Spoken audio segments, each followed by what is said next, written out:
ऐसी through an inductor. Students हमने जो रेजिस्टर और कैपेसिटर अलग अलग कंपोनेंट्स हमने पढ़े कि अगर उनको हम ऐसी सर्किट में अप्लाई कर ले रेजिस्टर को और कैपेसिटर को तो क्या रिस्पांस होता है उनका। अब हम देखते हैं कि अगर हम इंडक्टर को अप्लाई कर ले तो फिर जो करंट है और वोल्टेज है उनके दरमियान फेज डिफरेंस क्या होगा और इस सर्किट का बिहेवियर किस तरह होगा। सो फर्स्ट ऑफ ऑल अगर आप देखें हमने शो भी किया था कि इंडक्टर को हम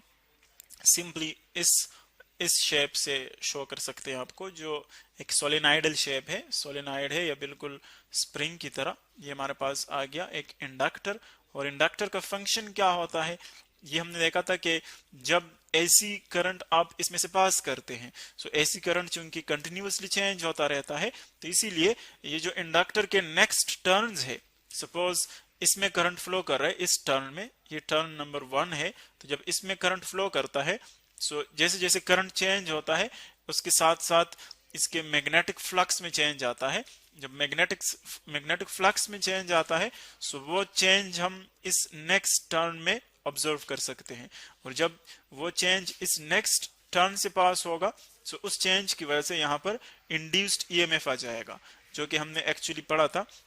फेराडे लॉ में कि जब चेंज इन मैग्नेटिक फ्लक्स आता है तो वो नेक्स्ट कॉइल में नेक्स्ट जो इसके साथ पड़ा हुआ है टर्न उसमें इंड्यूस्ड ईएमएफ हम ऑब्जर्व कर सकते हैं। और इस इंड्यूस्ड ईएमएफ की वजह से हम फिर देख सकते हैं इंड्यूस्ड करंट, इसमें इंड्यूस्ड करंट आ जाता है। और ये जो इंड्यूस्ड करंट है आई इंड्यूस्ड इसको हम कह सकते हैं। इंड्यूस्ड करंट एक्चुअली ये करता है कि जो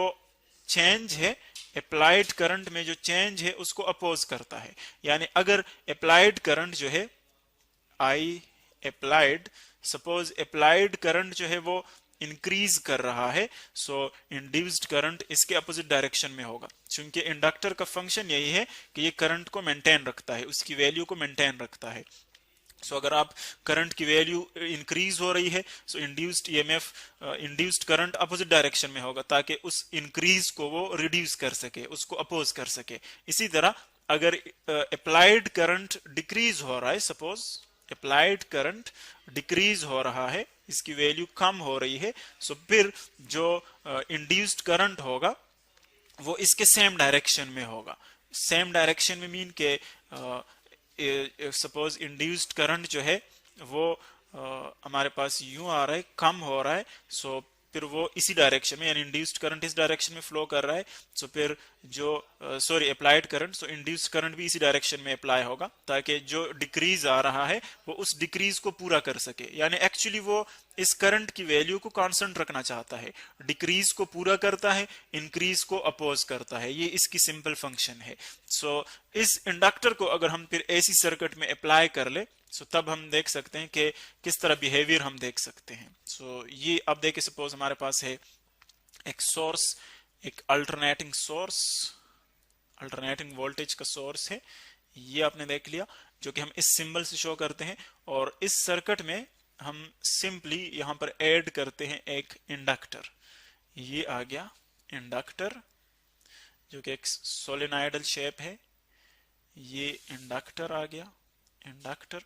जो कि हम कनेक्ट करते हैं इसके साथ। सो अब इंडक्टर का फंक्शन तो हमने देख लिया कि वो अपोज को चेंज को अपोज करता है, इलेक्ट्रिक करंट की में जो चेंज आता है उसको अपोज करता है।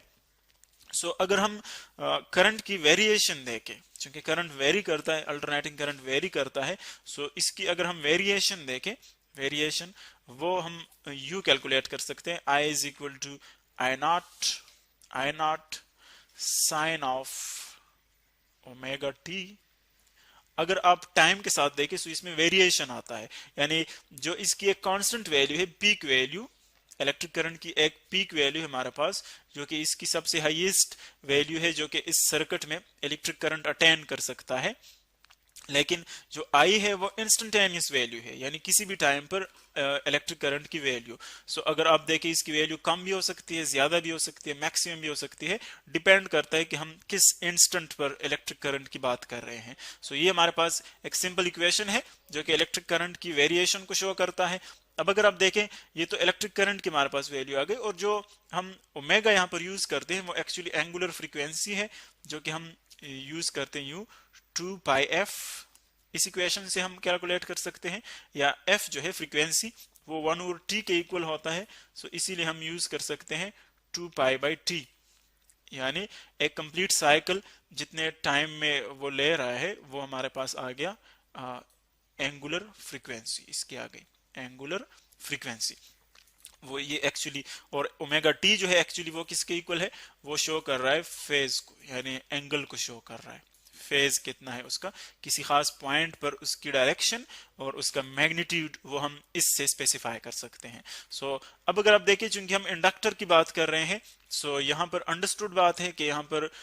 इंडक्टेंस भी होगा, और इंडक्टेंस हमने देखा था कि जो इंड्यूस्ड ईएमएफ है, इंड्यूस्ड ईएमएफ वो एक्चुअली डिपेंड करता है द चेंज ऑफ करंट पर, कि किसी यूनिट टाइम में इलेक्ट्रिक करंट में कितना चेंज आता है। अगर चेंज ज्यादा आ रहा है तो इंड्यूस्ड ईएमएफ ज्यादा होगा, अगर चेंज कम आ रहा है तो इंड्यूस्ड ईएमएफ कम होगा, कोई चेंज नहीं आ रहा तो इंड्यूस्ड ईएमएफ अपेयर नहीं होगा। सो एक्चुअली इंड्यूस्ड ईएमएफ जो है वो प्रोपोर्शनल है किसके लिए, change in electric current per unit time, क्योंकि इंडक्टेंस का मतलब ही यही है कि जितना उसमें चेंज आएगा उतना वहां पर इंड्यूस्ड ईएमएफ और इंड्यूस्ड करंट आएगा। सो अब अगर आप इस सिंपल इक्वेशन को देखें, अगर हम इसको इस प्रोपोर्शन को इक्वेशन में चेंज करना चाहें, सो हमारे पास इंड्यूस्ड ईएमएफ की जो वैल्यू है, इंड्यूस्ड ईएमएफ, ये इंड्यूस्ड ईएमएफ का सिंबल है, इसको हम यूं लिख सकते हैं, इक्वेशन में मैंने चेंज कर लिया, और जब हम प्रोपोर्शनैलिटी को इक्वेशन में चेंज करते हैं सो एक इक्वेलिटी का साइन और एक हमारे पास कांस्टेंट आता है, ये लिख लिया मैंने कांस्टेंट। बाकी जो हमारे पास क्वांटिटीज है वो हम सेम उसी पैटर्न में लिखेंगे, ये आ गया delta I divided by delta T,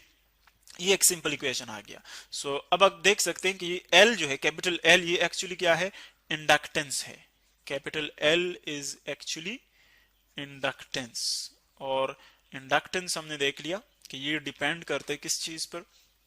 inductor की, वो डिपेंड करता है time rate of change of current के ऊपर, इंडक्टेंस डिपेंड करता है। और इसकी जो हमारे पास यूनिट है इंडक्टेंस की वो हेनरी है, यूनिट इसकी है हेनरी,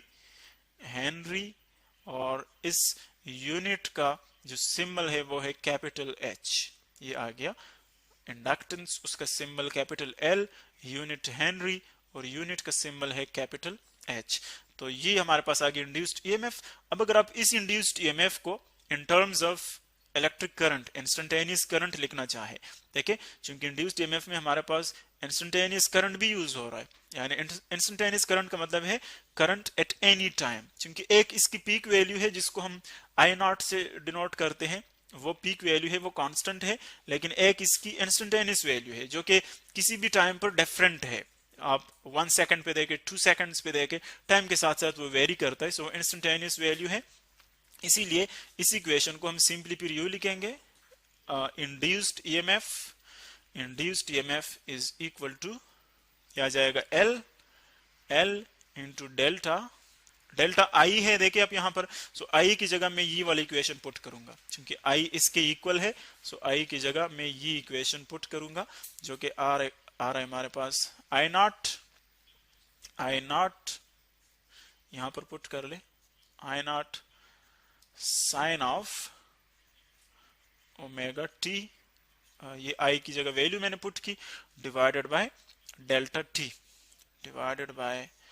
डेल्टा टी। ये देखिए ये हमारे पास इंड्यूस्ड ईएमएफ की जो वैल्यू आ रही है in terms of electric current, instantaneous current, यानी किसी भी टाइम के ऊपर करंट। अब इसको हम मजीद सिंपल फॉर्म में लिख सकते हैं, और फिर हम देखेंगे कि इलेक्ट्रिक करंट कौन सा फंक्शन है और पोटेंशियल डिफरेंस यानी वोल्टेज कौन सा फंक्शन है, फिर इन दोनों को हम कंपेयर करेंगे, उसके ग्राफिकल रिप्रेजेंटेशन कंपेयर करेंगे, और उसका वेक्टोरियल फॉर्म हम देखेंगे कि इन दोनों वेव फॉर्म्स को हम वेक्टोरियली किस तरह डिनोट कर सकते हैं, उनके वेक्टर्स हम किस तरह बना सकते हैं, वो इन ही दो इक्वेशन से हम डिराइव करेंगे, और वो सारी चीजें हम डिराइव करेंगे नेक्स्ट लेक्चर में।